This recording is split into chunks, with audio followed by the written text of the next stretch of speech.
जब आप एक रिलेशनशिप में होते हो और उस वक्त में क्या होता है कि सामने वाला इंसान आपके साथ में फेक रिलेशनशिप में है, वो आपको झूठा प्यार करता है, तो आपको वो हमेशा इंसल्ट करेगा, आपको हमेशा वो हर्ट करेगा, आपके इमोशंस के साथ में खेलेगा, आपकी वैल्यू को डिक्रीज करेगा। वो आपको कभी भी वो इज्जत नहीं देगा जो इज्जत के हकदार आप हैं। और जब रिलेशनशिप में एक बार या दो बार या पहले जब ये सब होता है, तो आप क्या करते हो, आप या तो उसे इग्नोर करते हो या फिर आप उसे इस बात के लिए माफ कर देते हो कि इसकी पहली या दूसरी गलती है। इन फ्यूचर वो इंसान इन सब चीजों को सुधार लेगा। लेकिन प्रॉब्लम तब होती है कि जब ये चीजें आपके रिलेशनशिप में बार बार ये सब चीजें होती जाती हैं, तब क्या होता है कि ये एक खराब इफेक्ट फेंकता है आपके लाइफ में और आपके रिलेशनशिप में भी। तो जब ऐसी सिचुएशंस आपके रिलेशनशिप में तैयार होती है, तो उस वक्त में क्या होता है कि इंसान बहुत सा टूट जाता है, अपने आप को बहुत सा गिल्ट फील करने लगता है, छोटा महसूस करने लगता है। तो उस वक्त में इस सब चीजों को कैसे हैंडल किया जाए, कैसे इन सब चीजों को मेंटेन किया जाए।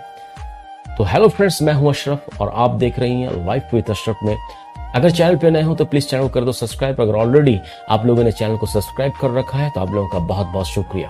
तो चलो वीडियो करते हैं स्टार्ट। जब आपके रिश्तों में ऐसी परिस्थितियां आती हैं, उस वक्त में आपको जो सबसे पहले करना चाहिए वो होता है कि आप ये जानने की कोशिश करें कि वो इंसान आखिर ऐसा बिहेव कर रहा है तो क्यों कर रहा है। क्या वो किसी मेंटल प्रेशर में है, या फिर कोई प्रॉब्लम चल रही है, या उसके लाइफ में कुछ ऐसा घटना घटा है जिसके वजह से वो मेंटली डिस्ट्रैक्ट है, जिसकी वजह से वो ऐसे बिहेवियर कर रहा है। तो ये जानना आपके लिए बहुत ज़रूरी होता है। तो इसे जानने के लिए या तो आप उसे डायरेक्टली बात करें, उससे फेस टू फेस बात करें इन सब चीज़ों के लिए कि तुम ऐसा बिहेवियर मेरे साथ में क्यों कर रहे हैं, ये उसे बताइए। अगर आप डायरेक्टली वो नहीं बताना चाह रहा है तो किसी सोर्स की मदद लें, कोई दूसरे की तीसरे की मदद लें आप कि वो ऐसा करना क्यों चाह रहा है।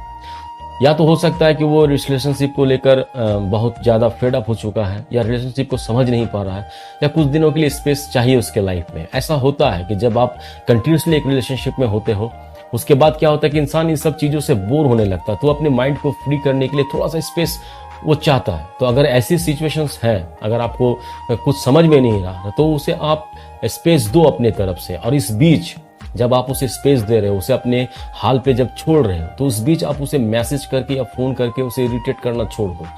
उसे उस वक्त में स्पेस दो अपने तरफ से, ताकि वो अपने रिलेशनशिप को समझ सके, ताकि वो आपकी नीड को समझ सके कि आपकी क्या ज़रूरत है उसके लाइफ में। इन सब चीज़ों को समझने के लिए भी आपको ज़रूरी है आप उसे स्पेस दो।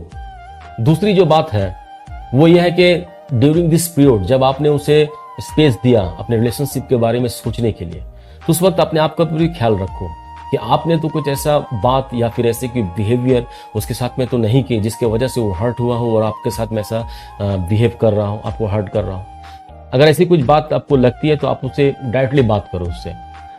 ये नहीं कि अपने आप को ब्लेम करना शुरू कर दो। मैंने अक्सर देखा है कि जब ऐसे रिलेशनशिप में ऐसी सिचुएशंस आती है, उस वक्त में क्या होता है कि इंसान खुद को ज़्यादा ब्लेम करना शुरू कर देता है, खुद को कोसना शुरू कर देता है कि कहीं मुझ में कोई कमी है, मेरे प्यार में कोई कमी है, मैं उसके लायक हूँ या नहीं हूँ, मैं उसे हर्ट कर दिया।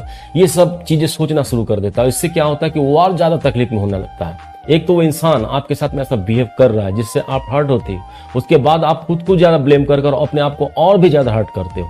तो इसलिए खुद को हर्ट करना बंद कर दो। अगर उसके दिल में ऐसी कोई बात है जो आपके कहने से या फिर आपकी कोई बिहेवियर से उसे हर्ट हुआ हो, वो बुरा लगा हो, तो वो सामने से बताएगा।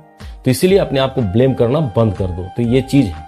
और अपने काम में बिजी हो जाओ, अपने आप को कहीं पर व्यस्त रखो, क्योंकि ये पीरियड है, यही एक वक्त है जब आप रिलेशनशिप से थोड़ा सा हटकर अपने उन रिश्तों को भी सुधार सकते हो जिन रिश्तों के साथ में आप बहुत दिन से हो।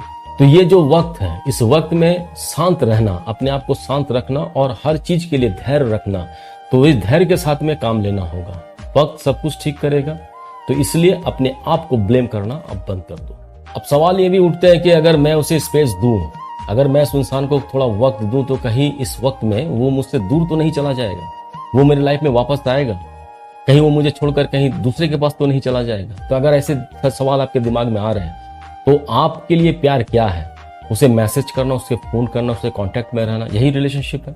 अगर ऐसा रिलेशनशिप आप सोचते हो तो आप गलत हो। क्योंकि रिलेशनशिप का मतलब ये होता है कि एक दूसरे की जरूरतों को समझे, एक दूसरे की भावनाओं को समझे, एक दूसरे के लिए इज्जत होना चाहिए दिल में, और एक दूसरे के लिए जरूरत होनी चाहिए, एक दूसरे की जरूरत एक दूसरे को होनी चाहिए। तो अगर ऐसा है तो इंसान अपने स्पेस जो मिल रहा है उसको, अपने रिलेशनशिप को समझने के लिए, उस वक्त में जो गैप होगा उसके लाइफ में, वो आपकी कमी को महसूस करेगा, वो आपकी इंपॉर्टेंसी को समझेगा अगर वो इंसान आपको प्यार करता है तो।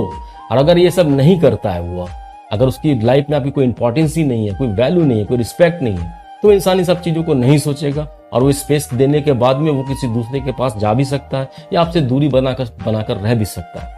और वो जो इंसान आपको समझता ही नहीं है, आपकी कोई वैल्यू नहीं है, आपकी कोई कदर नहीं है, और जो इंसान आपको समझता ही नहीं है, उस इंसान के साथ में आप सारी जिंदगी गुजारने के बाद सोच रहे हो। जहां पर आपके रहने और ना रहने से किसी को कोई फर्क नहीं पड़ता, वहां पर आपका ना रहना ही आपके लिए बहुत बेहतर है।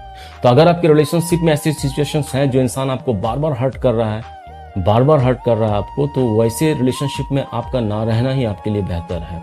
अगर उसे स्पेस मिलने के बावजूद भी अगर वो अपनी रिलेशनशिप को नहीं समझ पा रहा है, तो ऐसे इंसान के साथ में अपनी लाइफ को एक्सपेंड करने के जो आप सोच रहे हो, इससे आपको इन फ्यूचर तकलीफ और इससे ज्यादा हर्ट आप होंगे अपने लाइफ में। तो अभी मौका है इस चीज से, इस रिलेशनशिप से आप बाहर निकल जाओ। तो बस आज के लिए इतना ही वीडियो। अगर वीडियो पसंद आता हो तो एक लाइक कर दो और एक प्यारा सा कमेंट कर दो, अपने दोस्तों के साथ भी आप शेयर कर दो। और अगर चैनल पे नए हो तो प्लीज चैनल कर दो सब्सक्राइब। और अगर ऑलरेडी आप लोगों ने चैनल को सब्सक्राइब कर रखा है तो आप लोगों का बहुत बहुत शुक्रिया। Thank you very much.